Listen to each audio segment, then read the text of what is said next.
अस्सलामुअलैकुम स्टूडेंट्स, मेरा नाम मुशर्रफ चांद है। आज हम पढ़ेंगे मैटर, मास और एटम के बारे में कि एटम क्या चीज़ है, एटम के बारे में बताने वाले साइंटिस्ट कौन थे। तो स्टूडेंट्स मैं आपको बता दूं कि एटम किसको कहते हैं। एटम तो सबसे पहले कहते हैं कि एटम इज़ द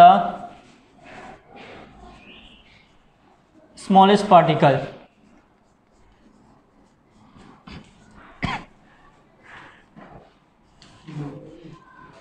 कि एटम किसी भी चीज़ का छोटे से छोटा ज़र्रा होता है। कि इन शॉर्ट आप ये समझ लीजिए कि हर चीज़ एटम से मिलके बनी है।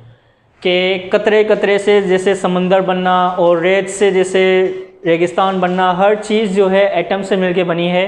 कि एटम क्या है? Atom is the smallest particle. कि एटम जो है किसी भी चीज़ का छोटे से छोटा ज़र्रा होता है, ठीक है।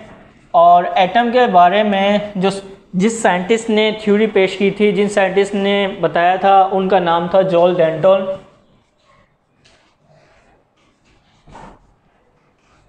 1906 में इन्होंने एटम के बारे में बताया था कि एटम क्या है। Atom is the smallest particle. Actually atom is made up of 4 unknown particles just like number 1 proton, neutron,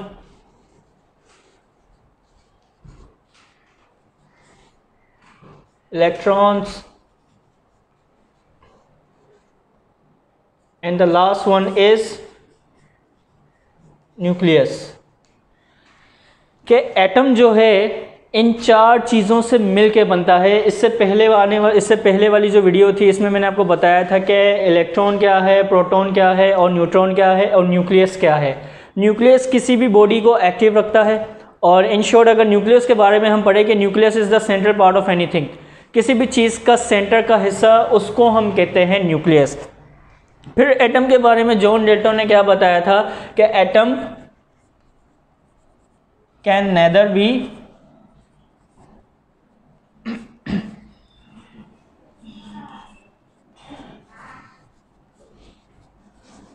created nor destroyed.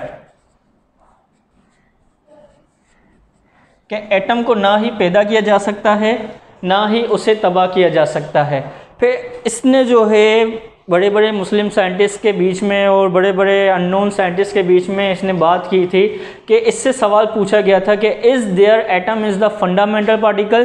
क्या एटम जो है वो फंडामेंटल पार्टिकल है? What is fundamental particle? Fundamental particle मैं आपको बता दूं कि फंडामेंटल पार्टिकल उस चीज़ को कहते हैं जो किसी भी चीज़ से मिलकर ना बना हो।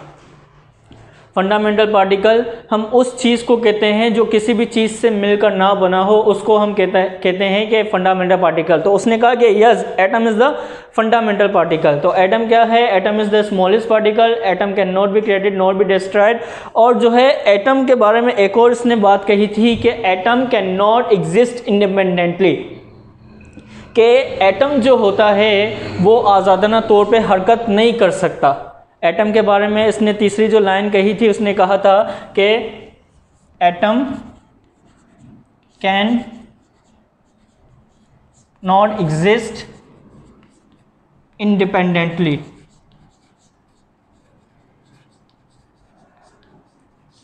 कि एटम जो है आज़ादाना तौर पर हरकत नहीं कर सकता। अब हम बात करते हैं कि आया एटम मॉलिक्यूल से छोटा होता है या सेल से छोटा होता है। तो मैं आपको बता दूं कि एटम जो होता है, एक मॉलिक्यूल में जो है 10,000 एटम्स पाए जाते हैं। एक जो मॉलिक्यूल होता है उसमें 10,000 एटम्स पाए जाते हैं। और जो एक सेल होता है उसमें 26,000 एटम्स पाए जाते हैं, यानी कि 26,000।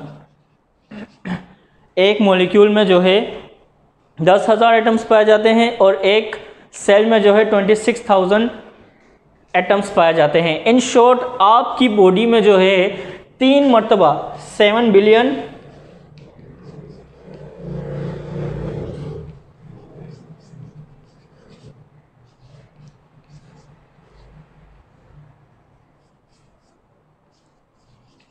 3 मरतबा आपके जो है बॉडी में 3 मरतबा 7 बिलियन, यानी कि 7 बिलियन 7 बिलियन 7 बिलियन, यानी कि आपकी बॉडी में 21 बिलियन एटम्स पाए जाते हैं आपके अंदर। तो ये था हमारा एटम का। नेक्स्ट मैं आपको बताता हूँ मास के बारे में कि व्हाट इज़ मास। मास किसे कहते हैं? मास हम कहते हैं the presence of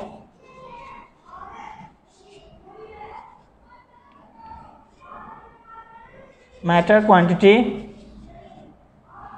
is called quantity in the body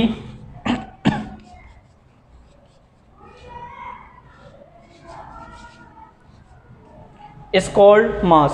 कि किसी भी बॉडी के अंदर मौजूद मादे की मिकदार को हम कहते हैं मास।